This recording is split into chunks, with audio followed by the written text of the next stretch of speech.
Halo semua, salam jumpa, ketemu lagi kita di konten Ada Apa hari ini. Dan seperti biasa untuk yang belum subscribe, di subscribe dulu, tekan tombol like dan tinggalkan komentar bijak. Jangan lupa tekan loncengnya dan bagikan. Kalau sudah, mari kita lanjut.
Kita teman-teman netizen, langsung saja kita awali dengan mengumpulkan satu kantong sampah hari ini.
Setelah berhasil mengumpulkan satu kantong sampah, selanjutnya saya ajak kalian melihat tumpukan sampah. Waduh, jorok banget nih. Yuk kita lihat.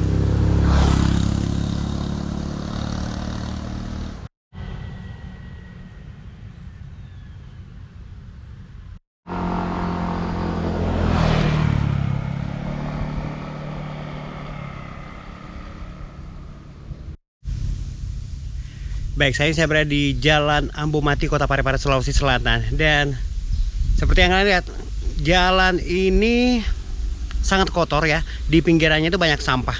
Sampahnya luar biasa.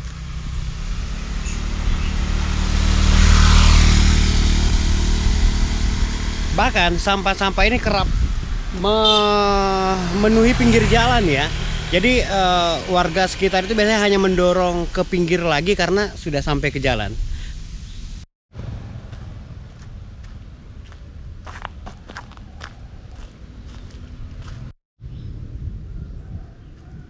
Nah, seperti yang kalian lihat teman-teman, ini adalah tanah kosong yang setiap pagi saya lalui ini. Aduh, kasihan banget nih. Ini dijadikan tempat sampah, padahal ini tanah orang loh. Waduh.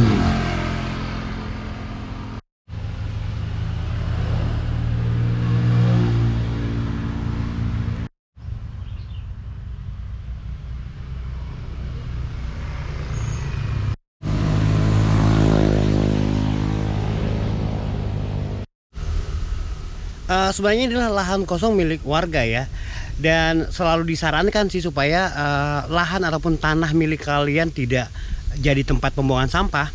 Minimal dipagari supaya tanah kosong yang mungkin belum Anda kelola itu ataupun rencananya akan dikelola itu tidak penuh oleh sampah. Karena kebanyakan masyarakat itu sebagian ya membuang sampah pada lahan yang kosong. Karena semua orang ingin rumahnya bersih, tapi membuangnya ke sembarang tempat sampahnya.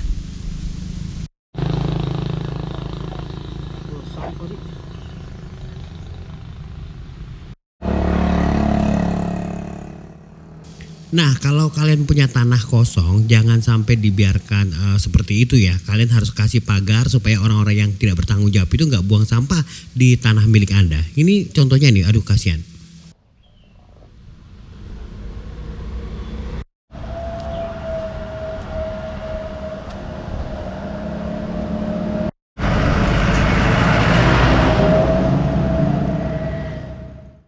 Baik teman-teman, dari sini langsung saja kita ke Citayam Fashion Week.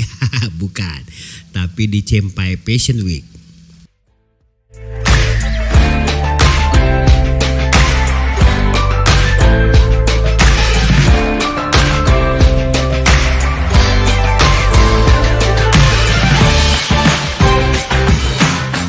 Teman-teman, ternyata ada itu tuh Fashion Week yang lagi merajalela tuh ya.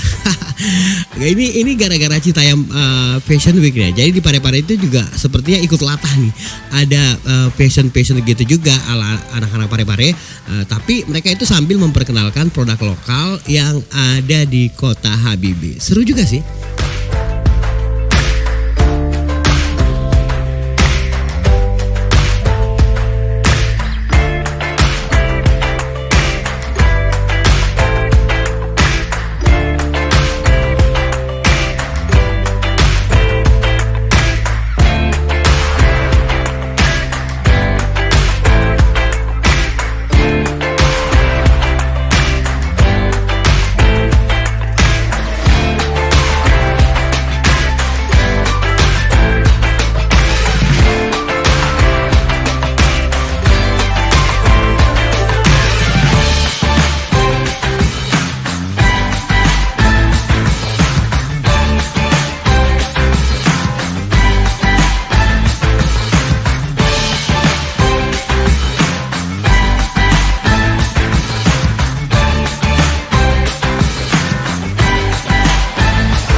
Dari Cempai teman-teman, nah selanjutnya saya langsung ajak kalian ke Bulukumba melihat proses pembuatan perahu pinisi. Kabupaten Bulukumba, Sulawesi Selatan tidak hanya memiliki keindahan alam yang memesona. Daerah yang berada di ujung selatan Pulau Sulawesi ini juga menawarkan keindahan wisata budaya. Dan salah satunya adalah pembuatan kapal pinisi yang menjadi ikon kabupaten yang berjuluk Bumi Pandrita Lopini. Untuk melihat proses pembuatan perahu tradisional masyarakat Bugis dan Makassar yang sudah ada sejak zaman nenek moyang orang Indonesia ini, kalian bisa berkunjung ke Desa Tanah Beru, Kecamatan Bonto Bahari, Bulukumba. Dari pusat kota Bulukumba jaraknya hanya sekitar 24 km saja. Baik, jadi saat ini saya berada di Tanah Beru, Bulukumba, lokasi pembuatan perahu pinisi yang terbesar di daerah ini. Dan di sini memang dari kiri ke kanan itu perahu semuanya besar. Dan ini biayanya bisa sampai miliaran rupiah loh untuk satu perahu, meski ukurannya kecil.